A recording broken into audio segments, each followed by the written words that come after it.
Shalom and welcome to Kingdom Stories. Today I have a very interesting guest, Yolandi Louw. She's from Bloemfontein, from South Africa, and they are currently residing in Costa Rica. So this is going to be a very interesting conversation. I'm looking forward to it. Yolandi, thank you so much for being here. Well, thank you for having me. So my first question is, did you grow up in the church? Did you grow up with Elohim, or did that grow as you got older? Well, I was born into Christianity. I was raised in a I can say Christian home. We went to church on Sundays, but that was about it. The rest of the week I had an abusive father, so the example wasn't there. And I mean, then things happens in your house.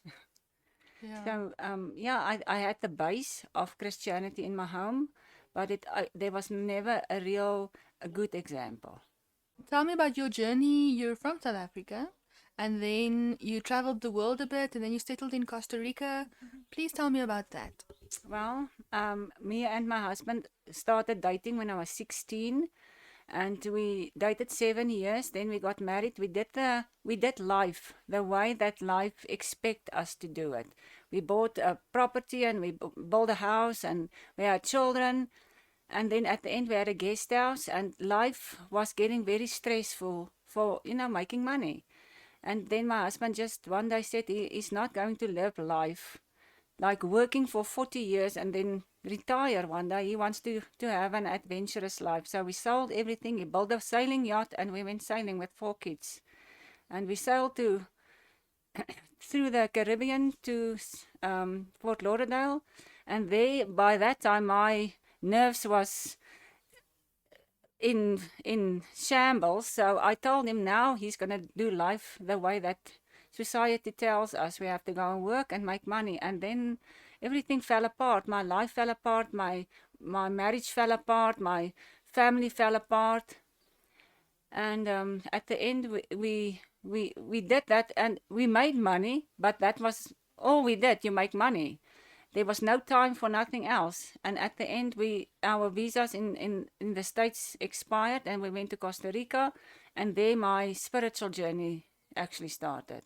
There my family came back together I realized what is important in life. Because you can live your life and you can make a lot of money and you can have a very nice and comfortable life. But at the end of your life, what is the most important thing when you're going to stand before your Creator? What is He going to ask you? He's not going to ask you how much money you made. What was your job? He's going to ask you, what did you do with the life that He gave us, with the family that He gave us? And that was when I realized that there's a lot more in life than working and making money. And my family came back together, and we still have our problems. It's not roses. I'm still working on my family that fell apart. But I know now that one day my story will turn out the way that the Creator intended my life to be. Because we are all on a journey. And how we get to the end, my life didn't stop. I'm still living my journey. So yes, my faith journey started there. We had everything that I knew. How a church fell apart, and then we were living in the middle of the jungle in Costa Rica, and we met these people that told us about doing feast days and doing Shabbat, and I didn't even knew there was something like Shabbat. So when we started doing it, miracles in my life happened. So I couldn't not acknowledge it. And on me and my husband had a reconciliation. And when I looked on the almanac, it was on Yom Kippur, and that was to me not a coincidence. So from there, it was as if the Creator showed me with nature miracles that we are on the right track. And my whole relationship with my husband also, and my kids, everything changed. Tell me about those miracles that happened. I'd love to hear about that. Well, I know that people will think I'm crazy, but we lived on a farm and we had there was 5 water sources, but there was only 2 active water sources. And all of a sudden, the water just started bubbling up everywhere. Wow. We had 2 cows that we milked. And our cows got pregnant. I know it's not a miracle that I got pregnant. There must have been a bull. But it must have been the neighbor's bull or some other bull because we didn't have a bull. And I had professional people to come and to tell me that, if our cows were pregnant, and they told us no. And one day when I got there, it was a calf. So that I know it's not immaculate conception. I know there must have been something, but it was just in that time that we started doing Torah that happened to us. So for me, that was a miracle. And it was just we were on a very tight budget, and everything that we planted it just flourished. Yeah. So I could see that, and every Friday evening when we started Shabbat, it was as if there was like a blessing rain that just lasted while we were busy doing all the blessings, and then after that it was the sun came out, and it was just it was like the sky lit up. So, and it was not just me that saw it. We had people coming to visit and they saw it. So for me, that was like a nature miracle. And that is every time the Creator, when Yahushua was on earth, he did miracles where he healed people. But also that was how his people were shown in the desert that he lived. It was miracles that happened in nature. And for me, that was just my sign. I know I cannot say other people have to see it my way, but that was my journey. Yeah, Father speaks to people on their level, right? Like he will show me in certain ways things, and then I'm so excited and I tell people about it, and then they'll make comments like, wow, Father really speaks to people on their own level. Like that would not mean anything to me. Yeah. And then I'm like kind of a little bit taken aback when people say something like that, but he does. He knows us intimately and he knows what will make sense to us. Tell us about that story of Shabbat and the ants. Oh, well, we had no idea how to do Shabbat. I mean, there's no real description how we're supposed to do Shabbat. It just says no work and honor it. So, well, we was thinking, and our house was always open to our children and their friends. So we sometimes would have like 20 people over on a Friday evening, and we decided not to do the dishes on Fridays. We'll only start doing it on the Saturday afternoon after Shabbat. But in Costa Rica, if you make a mess on the floor, any kind of food, there's ants within a few minutes. But from a Friday evening to a Saturday evening, there was not one ant on all the plates that I stacked up in the laundry room. So that to me was also a miracle. That is amazing. So, just for some clarity, you said that when you did the blessings on Shabbat, there would be a rain, and then after the blessings, the sun would shine. Like when would you do those blessings? Well, just as in Costa Rica, the sun goes down at 6. So just before, it's around the time when the sun goes down. So it was just like the sun comes out of the clouds and shine, and then it gets dark.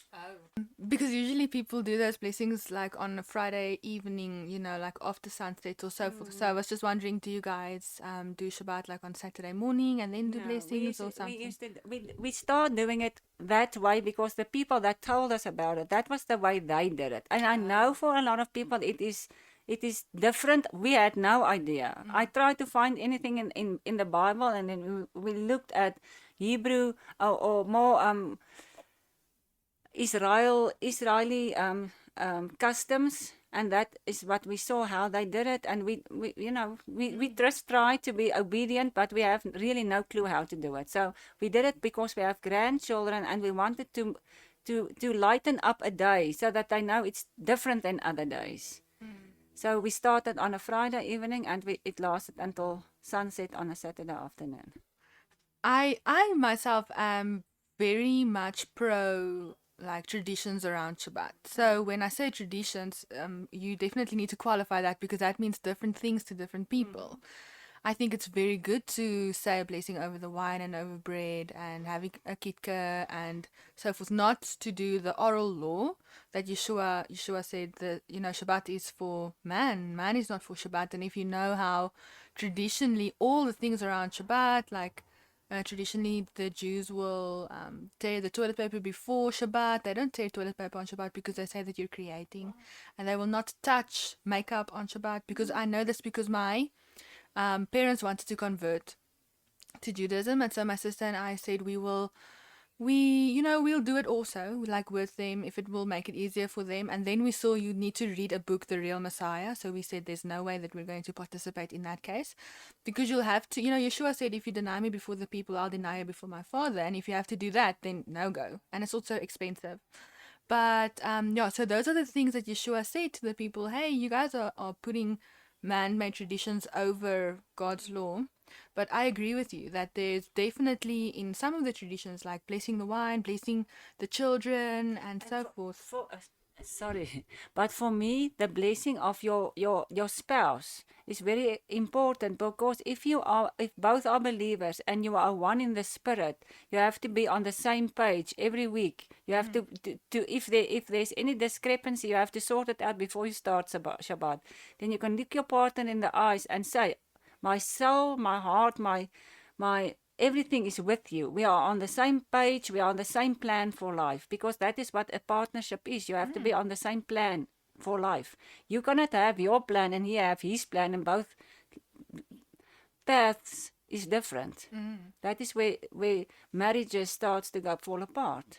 Absolutely. Before we started recording, we had a conversation about how the enemy wants to divide. Like, he knows how much power there is in unity, and so that's a very good point. That's a very good point that you're making. And also, how often generally do people bless their children, right? Where you have an opportunity to do it every single week with Shabbat. So I think that's awesome. So tell me about the people who came and told you about Shabbat and about the feasts and so forth. I'd love to hear that story. Well, it was also a very interesting story. It was American people that lived further up in the mountains where we used to live. And he was a pastor from a normal Sunday church. And he said they started realizing that there is, how can I say it? Things that you learn in cemetery school, seminary school, not cemetery school. That he was contradicting, and he was starting to look at it. So for a long time, he was preaching in a Sunday church, and he was doing Shabbat. So slowly but surely, he started realizing that he cannot sit with both legs. He cannot be a draad sitter. So they started doing it, and then I just want to say to the English listeners, draadsitter is like if you sit on the fence. If you're sitting on the fence, you're not on one side, you're not on the other side. You're like in between. Their son also lived, and his family lived with them, and he started telling us about the deception in the medical field. So we realized it is not just in the church that we've been deceived, but in every direction in the world, in life. And by that time, we already started listening to Kent Hovind, how he started, how the textbooks in school started to change, how they took out creation and they started teaching children about evolution. So we realized that there must be something going on. And if we look around us in the world, we can see there's something wrong. And I'm really very grateful to these people. They don't live in Costa Rica anymore. They moved back to the States. But for us, for that time in our lives, they were really an instrument in our spiritual path. And we are still friends today. That's awesome.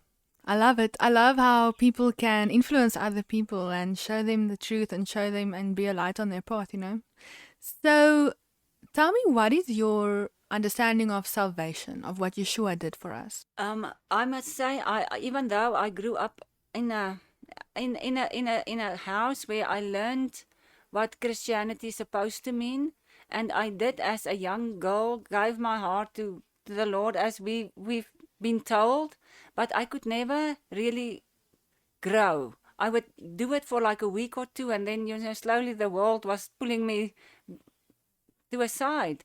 And then in 2012, when we started doing it the way that today I feel is the right way, I realized that it is not that you don't have to try. It is like, if you go to any community, there's rules. You have to abide by the rules, and that is how you guide your path. If you know you cannot do a certain thing, don't even think about it. And that is how you renew your mind. It is like you have a whole different outlook on life. For me, I always thought to myself, why did I choose this? Not the how. Why did I have this different life, different than normal people? My husband didn't want to do a normal job. He didn't want to do he was never competitive. So for him, if we had money, it was okay. And if we didn't have money, it was also okay. Until the day I made peace with my life. That was when I really, it was all in the same time. This whole process didn't happen in one moment. So for me, salvation was when I made peace with first my Creator and my life. And even though when I was a little girl, I accepted I sinned, but how? I never really realized what is sin. How do you know what is sin when you are young? And then as I grew older, I did make mistakes in life. And the mistakes that I made, that was the wrong choices that I made. And that is, for me, how I realized if I might keep on making wrong choices, my life is going to fall apart. So for me, salvation was first I had to reconcile my life. And I had to ask forgiveness for the wrong choices, and then I cannot make the wrong choices anymore. Now I know what a wrong and a right choice is, and I have the surety that I am forgiven. I don't have to sit with my conscience that because if you don't make reconciliation, your conscience will drive you. You cannot make peace with your conscience, and that's amazing how we are created. So you say that you guys are not following like a conventional way of living. Would you please elaborate on that? Like, what do you guys do? What does your life look like in Costa Rica? We live on a small little piece of land, and we just started this project, so we want to be self-sufficient, grow our own vegetables, have our own cows, have our own chickens, and live a life that is not controlled by your watch. You don't have to be anywhere. You don't have to go anywhere. You can just live and relax. I mean, in society, and this is my life. I cannot tell everybody now move out of society, but it was just we have done so many different things, and for me, this was the life that really gives me peace. You are in control of your own food. I don't have to go and work to get money to go and buy food. You work every day to see how your stuff grows. And for me, that is one of the signs how I can see how we've been blessed. When you see how your things grows. And I'm not saying we never have anything no plagues or bad crops, but still how we've been looked after. I always thought that we have to make money to make a living, but that's not true. If you live in a way that is pleasing to the Creator, He will bless you. So and it's not always to say that you have to have. We think that success is to have a lot of money, and it's so wrong. It is such a screwed up concept that only people that are successful are happy, and that's for me.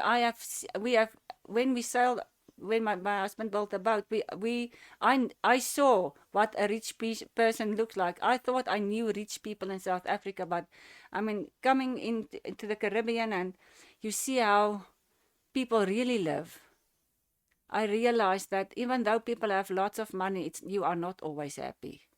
So for me, to live a life where I'm not influenced by what I see on TV and how you think you should be.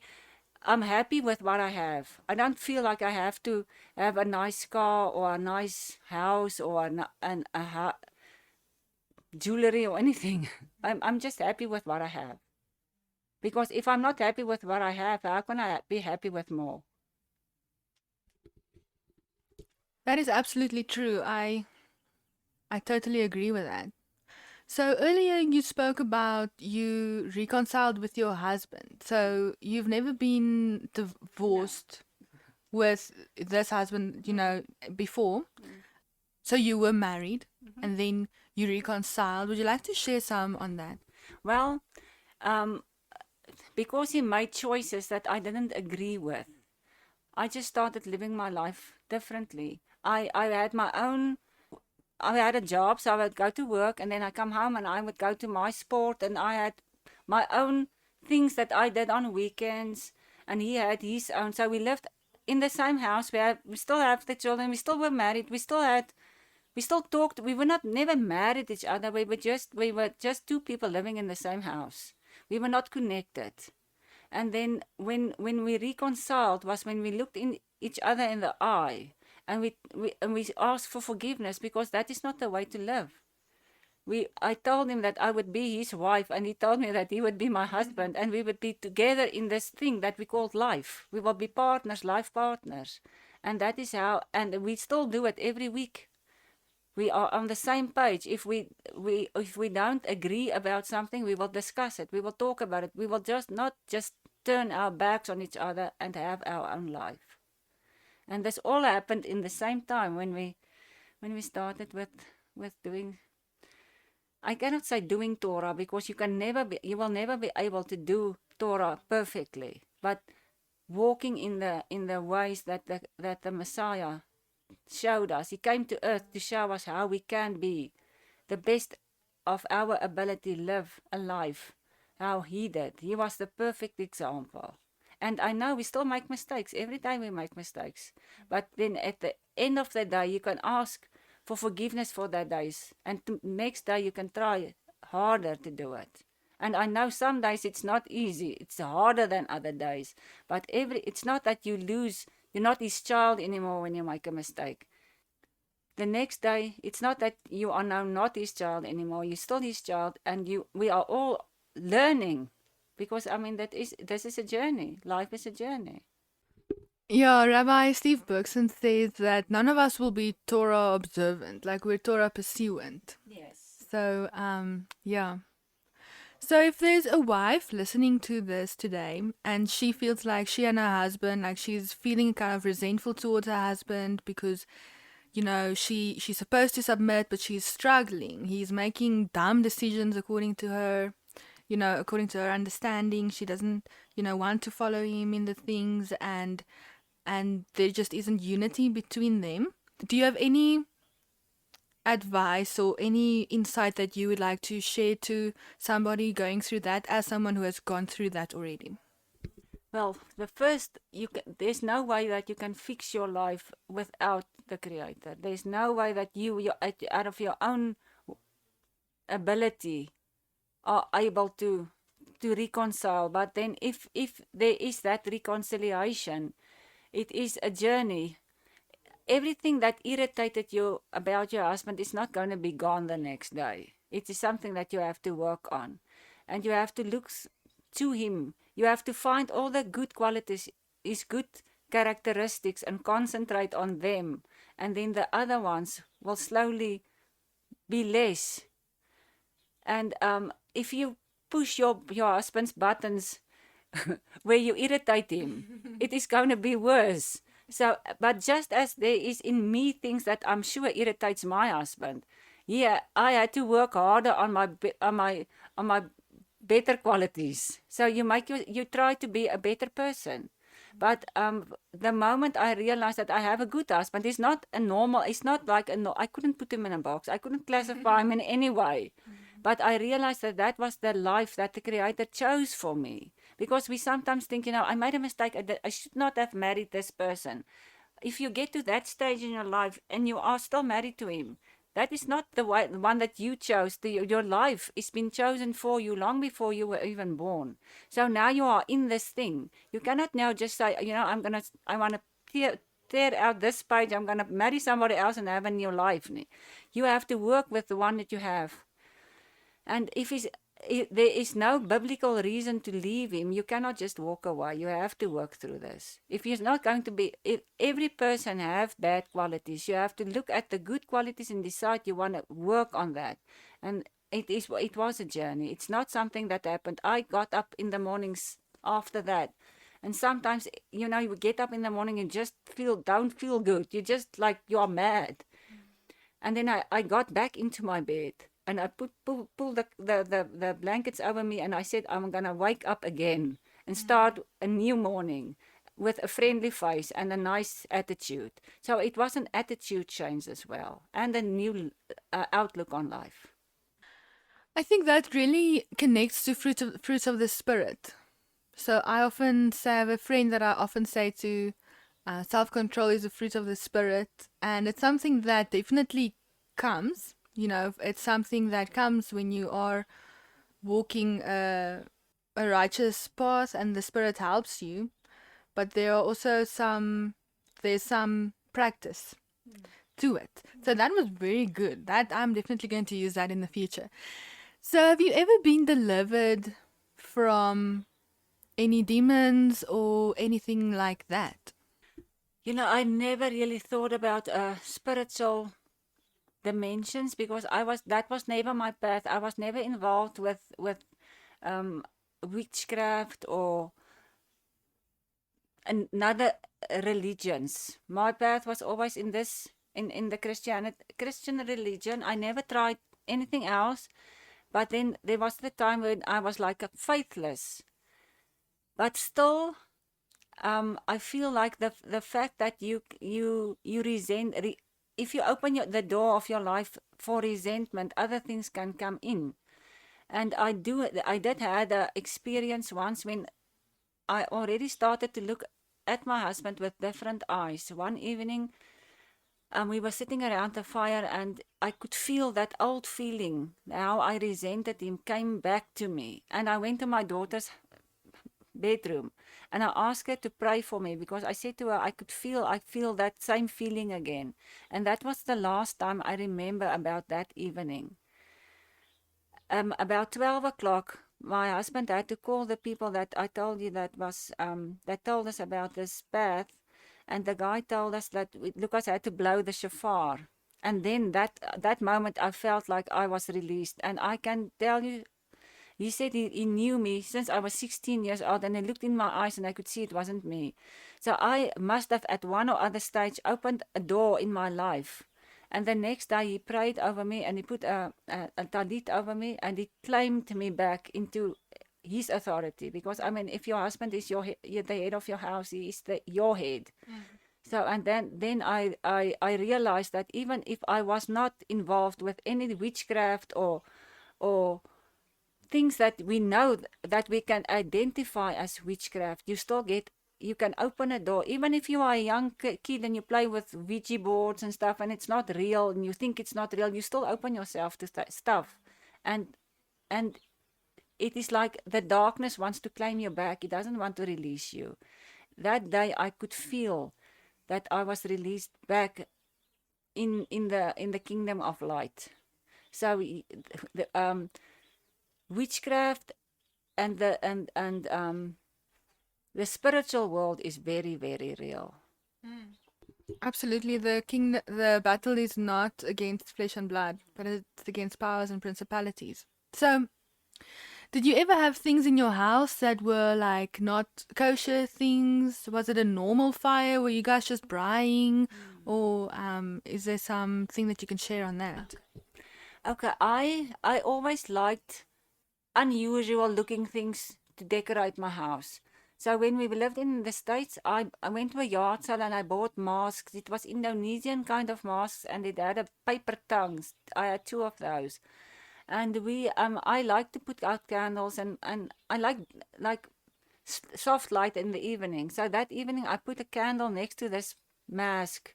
And as I walked into the kitchen, it looked like that mask came alive. And you feel like that thing comes at your back. I couldn't get past that mask quick enough. And then the next day, my daughter came to me and she said she doesn't feel very nice about this mask. So we burned that mask in that fire. So there could have been a spirit in the masks that was waiting to possess somebody.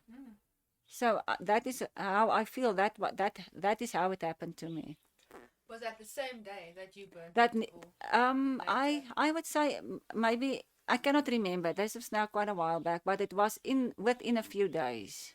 What I mean is, did you have the mosque for a while before you burnt it? Like, did you have things in your house and then you got to a point and you said, okay, we're cleaning the house? Oh, so it wasn't like you bought it that day and you saw it and then you burnt it. No, what happened was we actually, when we left the States, we packed a container when we moved to Costa Rica. And that container stood for 3 years in the States before we took it to Costa Rica. So when we unpacked the container, and by that time my husband built a house and I was decorating the house. So it was quite a long time in my possession, but it wasn't in my house. It was like, it wasn't that long in the house when things started to happen. I oftentimes like details like that, like, because we cleaned our house in like 2013. We burnt a bunch of things. And then the other day, but my brother had this random wooden giraffe. I couldn't tell him you need to burn this thing. It was a gift. And one day he heard the teaching of you mustn't have things of other gods in your house. And he said we must break it. So we did. And in this week, we found something like hiding in the house. Like, not hiding, but it was a papyrus from Egypt that was in a frame that was like hidden somewhere. And when I spoke about the topic, he brought it and we saw, oh, my hat, and we burnt it. So it's a continual thing. You need to continually clean your house. Okay, there are still so many things to discuss. Like, you guys have had such interesting lives. I don't even know where to take and where to leave, but our time is almost up. So I would like to ask you one last thing. And that is, I actually don't really want to ask you this last thing, like there are so many questions, but our time is up. So if there's anything that you want everyone in the whole world to know, what would that be? Yo, that is quite a question. I would like for people to start questioning life, not to just accept what we've been taught, and to see that there is, now that I think back on my life, we were with always, if you go to a movie and you see the preacher, it was always this family. The wife had little crimpeline dress, and they were carrying the Bible under the arm, and they looked so, how can I say it? Serious. Yeah, and it was no fun. It looked like no fun. And that is not true. I mean, it is a fun journey. It is a journey of life. It is like making right choices and see how your life unfold, and how, even if we made mistakes and your life did fall apart, but how at the end of your life, because if you make a good decision, good things will come from that decision. So if you always chose or make just destructive choices, your life is going to fall apart when you get older. But if you make a good choice to follow the rules of life, you can create order back into your life. And that, for me, it is logic. And I cannot think that people cannot realize that the Creator does not want us. It's not a lot of bunch of rules that we have to live. If we see it that way, then we have to think about it, because that is not the way we've been taught. That it's just a lot of rules that we have to abide by, and boring rules, and nobody wants to do it. It's not like that. It is exciting. It is an exciting, yeah, but it is rules to bless us, not to harm us. It is to give us a future and not a destruction. And it is because He loves us. He wants us to have a nice and a wonderful, healthy life. And that I would love for people to see, that you don't have to look a certain way to be a Christian or a follower of the Creator. You don't have to look prim and proper. You can be. I mean, I always say I feel like I'm a tropical bird. I'm not a moss or a a grey bird. Yeah. I'm colorful, and I love colorful stuff. So you would think that if you are living a life where you cannot be out of a box, it's not like that. It's really a wonderful journey to be on, and it's not boring. Definitely not boring. Yolandi, thank you so much for your time. This was a wonderful conversation. It was so insightful. I can't wait to visit you guys in Costa Rica. May Father make that happen speedily. And may Father bless you guys on this journey. May Father reveal more and more of Himself and of His truth to you guys. And may you guys do great things for the kingdom, because I know you guys have hearts for the kingdom. Yeah. So, Baruch Hashem. Thank you very much for having me.